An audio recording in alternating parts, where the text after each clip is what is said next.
Hai, oke.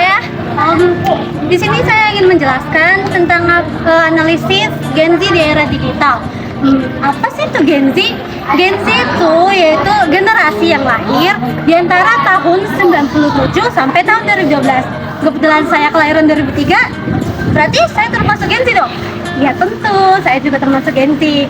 Oke, mungkin Gen Z ini terkenal karena info mental health-nya ya. Nah, kayak gimana sih analisis Gen Z ini di era dunia pekerjaan? Mari kita bahas. Sebelum kita masuk ke analisis, kita harus cari tahu dulu dong, Gen Z itu kenapa bisa disebut Gen Z. Nah, untuk generasi sebelum Gen Z itu disebut dengan generasi milenial. Sedangkan untuk generasi Z itu, kenapa sih bisa dibilang begitu? Generasi Z itu berasal dari generasi yang bisa menggunakan teknologi di era digital. Dan kebetulan Gen Z ini namanya itu diambil dari beberapa platform digital seperti penggunaan aplikasi dan penggunaan brand-brand seperti Apple. Kenapa sih Gen Z itu lebih identik dengan era digital ataupun era transformasi teknologi yang sekarang?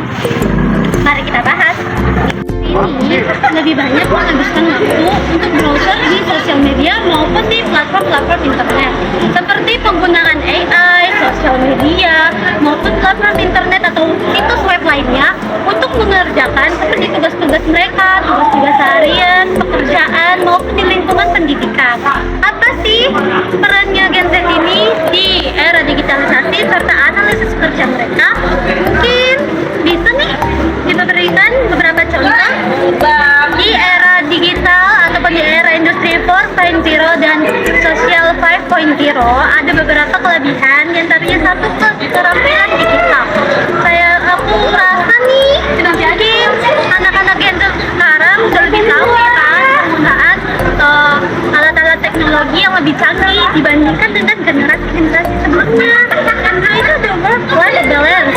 Mereka itu udah membuat perubahan signifikan dari yang sebelumnya kurang mengerti digital dan sekarang pekerja lebih mudah dan lebih terintegritas dengan namanya teknologi digital.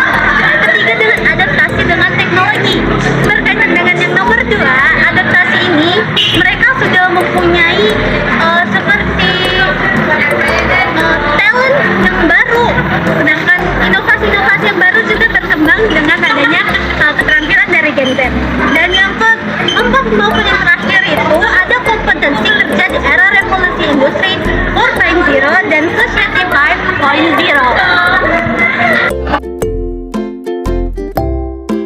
Perkenalkan, nama saya Pratama. Saya akan menjelaskan keunikan dan kekurangan Gen Z di dunia pekerjaan dan serta contoh-contohnya. Kelebihan yang pertama, mereka mencari pekerjaan memberikan makna dan tujuan yang jelas serta memiliki nilai-nilai. Yang kedua, mereka menginginkan lingkungannya kerja adil dan terbuka terhadap perubahan. Yang ketiga, teknologi menjadi bagian tak terpisahkan dari kehidupan, yaitu dalam sehari-hari mereka. Kekurangannya, yang pertama, terburu-buru. Mereka dalam mencapai sesuatu keinginan untuk sukses sering dilandasi oleh rasa. Dan ketika jenjang karirnya di suatu perusahaan, mereka memiliki untuk seleksi dan perusahaan lain. Yang kedua, ketergantungan pada teknologi. Generasi Gen Z cenderung sangat tergantung pada teknologi sehingga mungkin kekurangan tampil dalam berkomunikasi secara langsung atau menghadapi situasi tanpa bantuan teknologi. Contohnya, yang pertama, aktif dalam menggunakan teknologi dan media sosial dalam pekerjaan sehari-hari.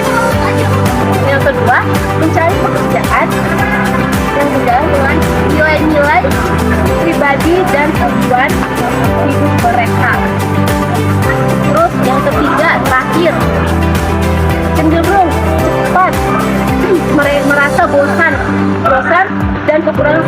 mereka, kekurangan perkembangan karir mereka itu tidak sesuai dengan harapan.